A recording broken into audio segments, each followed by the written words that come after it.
Today's question is why did people start drinking tea? Sorry, I'm trying to read it exactly. Yeah, why did people start drinking tea?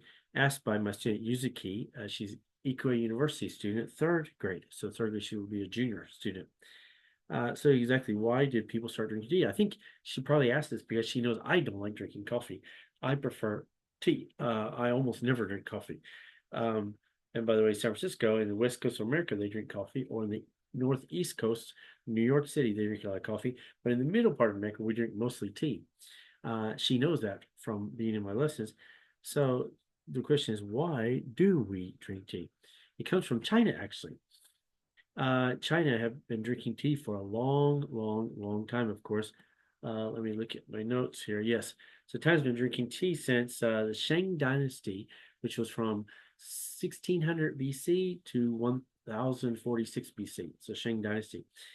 But then, of course, later on, they understood maybe tea. They believed, so what's that about 4,600 years ago? They started to believe tea might have some kind of medicinal, it might be medicine, good medicine.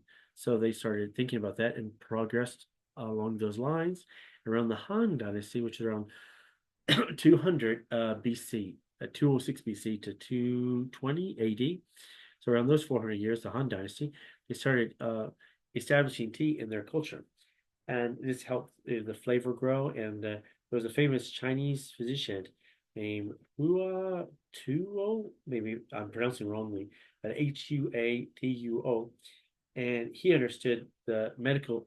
He wrote a medical textbook relating to tea, how to use tea, around the third century AD, of course, indicated that people were beginning to appreciate tea not just as a drink, but as a way to for health and wellness. So it has a very long, long history, of course.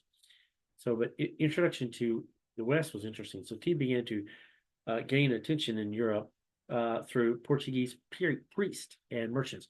Portuguese used to travel a lot, and they traveled to India and China and even Japan, and they encountered tea in the early 16th century. So initially, it remained a curiosity among Europeans due to its high costs and exotic nature. Similar how uh, chocolate first came to Europe from chocolate actually came from Central America, but when it came to Europe, it was only for rich people. Tea was also only for rich people in the beginning. As trade routes expanded and British East India companies sought to complete compete with Chinese dominance in the tea market, tea became more accessible. So the East Indian Company tried to make tea more accessible around Europe. Then popularity in Britain grew. So Britain is famous for being a tea country. Of course, tea drinking gained significant tradition around 17th century, largely influenced by Catherine. She was a Portuguese princess who married King Charles II.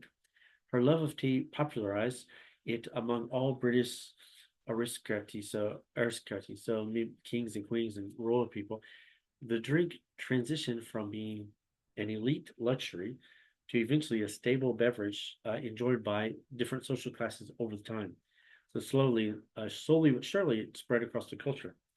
The rise of coffee houses in England also contributed to the popularity of tea, for example.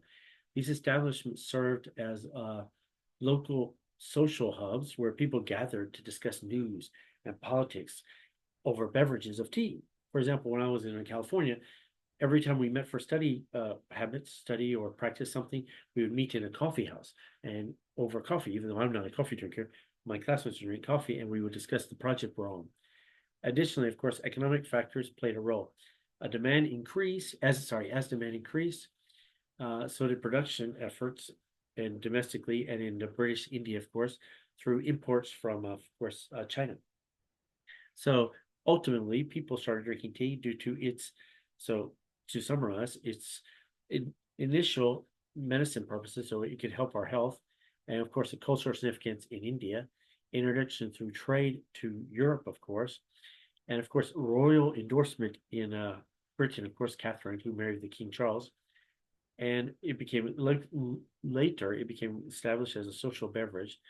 So it's multifaceted and it's also social interaction and health benefits with people.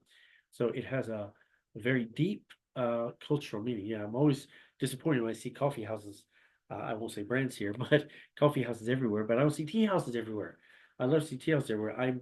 I would always prefer a cup of hot tea than a cup of hot coffee. But how about you? Which do you prefer? So put it in the comments below, and we'll see you in our next video. Take care. See you.